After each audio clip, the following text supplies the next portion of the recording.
Hello Internet and welcome back to the Nitpickery. On today's video we are going to have a closer look at another game. Its name is Kerbal Space Program and it's about building rockets and spacecraft and flying them within a solar system. Overall I like this game pretty much. It portrays the physics behind spaceflight quite nicely. But at one point the game, or rather its wiki and the community around it, are incorrect. More so, it is unnecessarily wrong, because it mischaracterizes a certain type of engine. But before I can present the mistake to you, let's first get a rough idea on how rocket engines in general and the specific type of engines function. All engines in the game and the vast majority of real-world spacecraft engines are based on the conservation of momentum. That means your spacecraft shoots out mass on one side with a high speed, and by that, recoil increases the spacecraft's speed. The force on the rocket of that recoil, it's called thrust, is equal to the mass per second you shoot out of the spacecraft, multiplied with the speed at which you shoot the mass out. So if you manage to increase this exhaust speed, you decrease the amount of propellant you need to use. This means that for a higher exhaust speed, you need less fuel to achieve the same. Or you can use the same amount of fuel to achieve more. But conservation of momentum isn't the only condition of a spaceflight engine. It also has to adhere to the conservation of energy. You see, when the exhaust gas is leaving your rocket engine, it carries with it the energy of its movement. This so-called kinetic energy has to come from somewhere. There are different methods of providing the energy, and those methods give us a handy way of categorization. First, we have chemical rocket engines. These are the types of engines you probably have seen on TV before, and all rockets launching off ground are driven by this type of engine. The idea behind chemical engines is this. You do a chemical reaction that releases energy in form of heat. This form of energy can be transformed into movement energy by releasing it into the environment through a specially shaped opening, which is called a nozzle. Because this type of engine uses heat, it is also called a thermal engine. The second type of engine uses again heat, but now that heat is provided by a nuclear reactor or radioactive decay. Therefore this type of engine is called a nuclear rocket. Nuclear. It's pronounced nuclear. Well, whatever. Nuclear. And it is also considered a thermal engine. Other than the heat being provided by nuclear power instead of chemical reactions, this engine works the same as before. The third main category is electric engines. As the name states, the energy is provided in the form of electricity here. But with electricity you can do a whole lot of different things. So there's subcategories. The simplest idea is to do the same as before. Use it to heat up your gas. This gives us the subcategory of electrothermal engines. Again, once the gas is heated up, it is released through a nozzle to get it up to speed. The next idea is to use electromagnetism. If you turn your gas into plasma, which is a state of matter where electric charges are free, you can manipulate it with magnetic fields. And the manipulation we are looking for here is obviously acceleration. The last and main category we are going to look at is electrostatic engines. They are also called ion engines. Again, we start out with plasma, but instead of using magnetism, we are now using an electric field to move the charged particles. The wrongfully categorized engine in stock game is an ion engine. If we take a look at the Kerbal Space Program wiki, it says this. The IX6315 Dawn electric propulsion system is a tiny sized engine which runs on electricity and xenon gas propellant.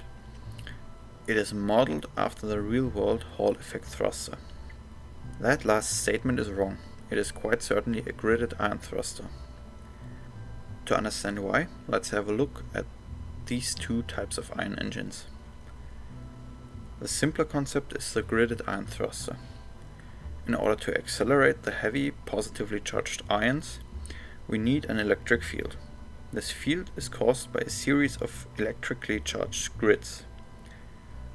Most of the times, a design consisting of 3 grids is used, like this, to achieve the optimal electric field geometry. And though this might seem a bit counterintuitive, the last grid is actually called a braking grid. It still serves the purpose of optimizing field geometry so that you have optimum thrust and velocity. Okay, now let's look at the Hall effect thruster. Those engines use a magnetic field to capture the plasma's electrons. This serves 2 purposes: separating ions and electrons so that the ions can be accelerated by the electric field, and also using the captured electrons to aid the ion manipulation. The electrons in this circumstance kind of work like an additional grid. So the Hall effect thrusters use magnetic fields, but not in order to accelerate the propellant, but to create the right conditions for the propellant to be accelerated by an electric field. Because of that, it is still an electrostatic engine, though you might consider it to be right on the edge between electrostatic and electromagnetic engines. So now that we have an idea of how these two iron engine designs work, why do I consider this Dawn thruster to be a gridded iron thruster? For that I have 2 reasons. First, the name of the engine quite obviously references the Dawn space probe. It is a NASA probe sent to explore the asteroid Vesta and the relatively close by dwarf planet Ceres. You might have already guessed, this probe is propelled by an iron engine. But, unlike the Kerbal space program Wiki suggests, it is not a Hall effect thruster, but a gridded iron thruster. My second reason why it's a gridded iron thruster is even more severe. Let's have a look at this engine in game. Here I have a demonstrator space probe. It features big solar panels. After all the electric power has to come from somewhere. There is some fuel tanks, and at the back end we can see the disputed engine. Once I throttle up the engine, we can see a grid-like texture in the exhaust opening, which makes this quite obviously a gridded iron thruster. Now that this issue has been dealt with, let's have a further look at the practical issues of electric engines. While we are discussing those, I will demonstrate one advantage of electric propulsion in-game. I will be flying a spacecraft from the homeworld of Kerbal to Duna, which is the Mars analog of the game. Usually this would take around 260 days. I am going to do it in just 40 days. For this I'm using an electromagnetic engine from a mod.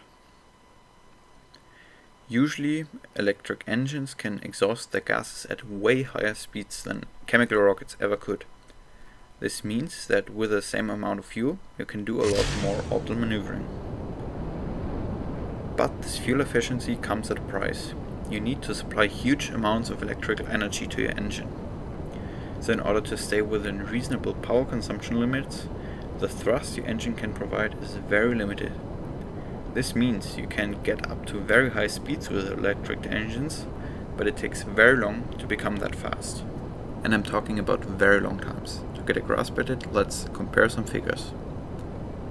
Chemical rockets can get you from 0 to 100 km per hour or 0 to 60 miles per hour, which is roughly the same, in around 0.6 seconds. Of course, there's a lot of variation there. Some go way faster, some go way slower, but 0.6 seconds is a typical maximum if human bodies are involved.